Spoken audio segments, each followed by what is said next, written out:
রহমান আমাদের সংগঠনের পক্ষ থেকে, পরিবারের পক্ষ থেকে সকলের প্রতি পুরে বাদজোহর অনুষ্ঠিত হবে।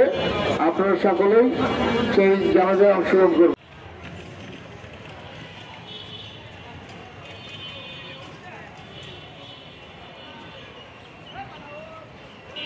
সবাইকে দেখার সুযোগ করবে।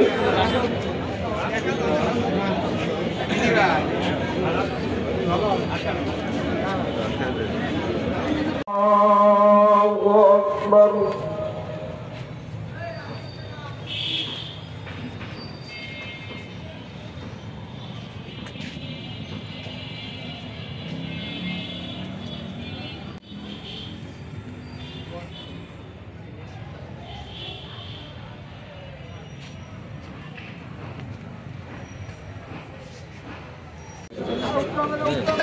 পরবর্তীতে মরহুম আলহাজ মাহবুবুর রহমানের দ্বিতীয় নামাজে জানাজা অনুষ্ঠিত হবে 2:30টায় আগামী জোহর বাদ তার নিজ বাসভবন শ্রীরামপুর গ্রামের নিজ বাড়ির আঙিনায় দ্বিতীয় জানাজা নামাজ অনুষ্ঠিত হবে।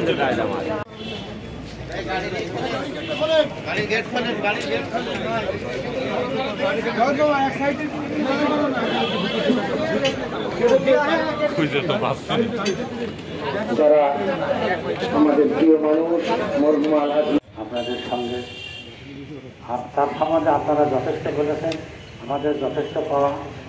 তবে আমি আর এই সময় সকল না করে সবার কাছে একটি কথাই বলবো যে উনি যেহেতু পাবলিক ফাংশন করছেন, চেয়ারম্যান ছিলেন কালীগঞ্জ ইউনিয়ন পরিষদ, তারপরে মেয়র ছিলেন, কার্যক্ষেত্রে তার সাথে যদি আপনারা কোনো দুর্ব্যবহার পেয়ে থাকেন, মনে কষ্ট পেয়ে থাকেন, তাহলে আল্লাহর ওয়াস্তে মাফ করে দেবেন। ভাবে বিদায় নিতে হবে। সুতরাং এই সমাজে শান্তি প্রতিষ্ঠা করা, সমাজে সবাই মিলেমিশে থাকা, একে অপরকে সহ্য করা, একে অপরকে ভালোবাসা এবং সবাই মিলে একটি বাংলাদেশ গঠন করা তথা এই উপজেলার মানুষকে নিয়ে একটি শান্তির উপজেলা গঠন করা আপনাদের সকলের দায়িত্ব। আজকে যারা জানাজায় শরীক হয়েছেন আপনাদের সবার কাছে আমি দোয়া চাই এবং যিনি মারা গেছেন তার জন্য আমরা একে অপরের জন্য দোয়া করব। মহান আল্লাহ রাব্বুল আলামিন যেন তাকে জান্নাতবাসী করেন, আমিন।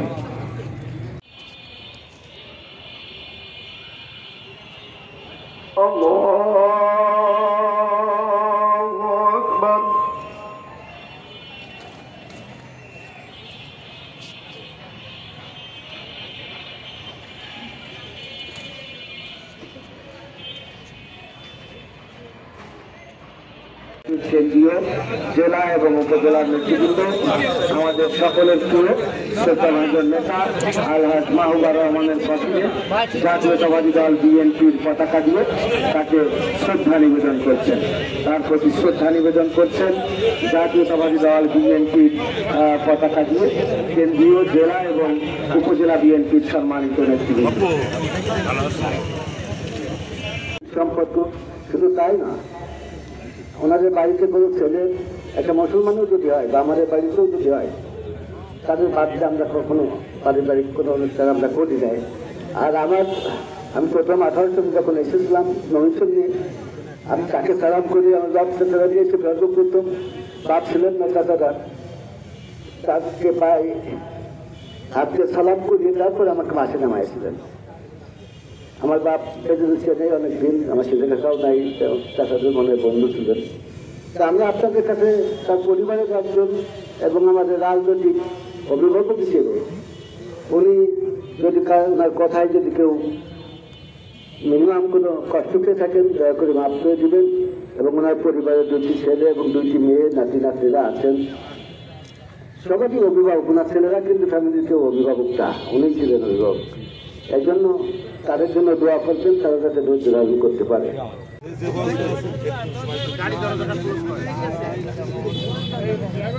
সম্মানিত উপস্থিতি, প্রিয় কালীগঞ্জবাসী, এ পর্যায়ে আমাদের প্রিয় মানুষ আলহাজ মাহবুবুর রহমান, মরহুম আলহাজ মাহবুবুর রহমানের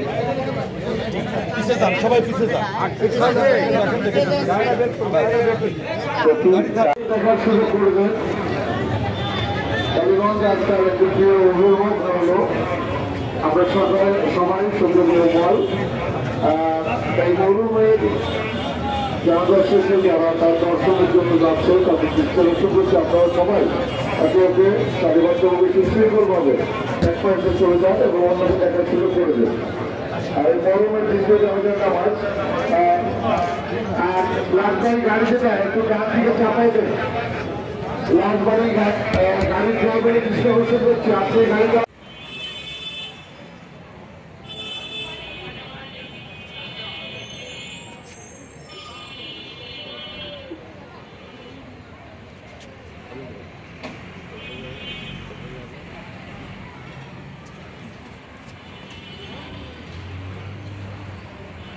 الله أكبر السلام عليكم ورحمة الله السلام عليكم ورحمة الله বিসমিল্লাহির রহমানির রহিম। শ্রদ্ধেয় ইমাম সাহেব, এই জানাজায় উপস্থিত মরহুমের সন্তান সহ তার নিকটতম আত্মীয়স্বজন, আমাদের বিএনপির পরিবারের সকল স্তরের সদস্যবৃন্দ, গণ অধিকার পরিষদের সংগ্রামী সাধারণ সম্পাদক রাশেদ খান, অন্তর এলাকার রাজনৈতিক সহকর্মীবৃন্দ সহ এই কালীগঞ্জের সকল মুসল্লির কামগণ, সকল রাজনৈতিক দলের নেতৃবৃন্দ, সকল উপস্থিত সবাইকে জানাই সালাম, আসসালামু আলাইকুম। আজকে কালীগঞ্জ একজন অভিভাবক হারালো। যে যত কথাই বলুক না কেন, কালীগঞ্জের যত উন্নয়ন, সামাজিক উন্নয়ন, স্কুল কলেজ মসজিদ মাদ্রাসা উন্নয়ন যার হাতের মাধ্যমে হয়েছে। এই কালীগঞ্জের একজন বটবৃক্ষ মানুষ ছিল মাহবুব রহমান। উনি কালীগঞ্জ যখন ইউনিয়ন পরিষদ ছিল তখন ইউনিয়ন পরিষদ চেয়ারম্যান ছিল। পৌরসভা যখন এসেছিল পৌরসভার চেয়ারম্যান ছিল, পৌরসভা না তখনও পৌরসভার চেয়ারম্যান ছিল, মেয়র না চেয়ারম্যান ছিল। উনি কালীগঞ্জের মানুষের জন্য অনেক কিছু করেছে। উনি কালীগঞ্জের মানুষের জন্য দিয়েই গেছে, কালীগঞ্জের মানুষ না কিছু দিতে পারে নাই। উনি আমাদের জেলা বিএনপির সহসভাপতি, সাবেক থানা বিএনপির আহ্বায়ক ছিল। আমরা মনে করলাম কালীগঞ্জের বিএনপির ঠিকানা মাহবুব রহমানের বাড়ি। কালীগঞ্জ যখনই যে আসতো মাহবুব মিয়ার বাড়ি না এসে কোনো বিএনপির নেতা খেতে যায় না। কিছুদিন আগেও আমরা মাহবুব মিয়াকে দেখে গেছি। আমরা সকল নেতৃবৃন্দ তার বাসায় এসে দেখে গেছি, ফিরত ছিল, আমাদের সকল নেতৃবৃন্দ ছিল। আজকের এই দিন আমরা অত্যন্ত কষ্ট বেদনাদায়ক দিন। আমি আপনাদের কাছে একটি অনুরোধ করবো, ওনার রাজনৈতিক জীবন, সামাজিক জীবনে ওনার একজন সহকর্মী হিসেবে আপনাকে অনুরোধ করবো, ওনার জীবনে চলার পথে লোক কথা, কারো কষ্ট দেওয়া, কারো বেদনা দেওয়ার কথা বলে থাকলে আল্লাহর হস্তে আপনার তার ক্ষমা করে দিন। আর জেলা বিএনপির পক্ষ থেকে একদিনের শোক ঘোষণা করা হচ্ছে।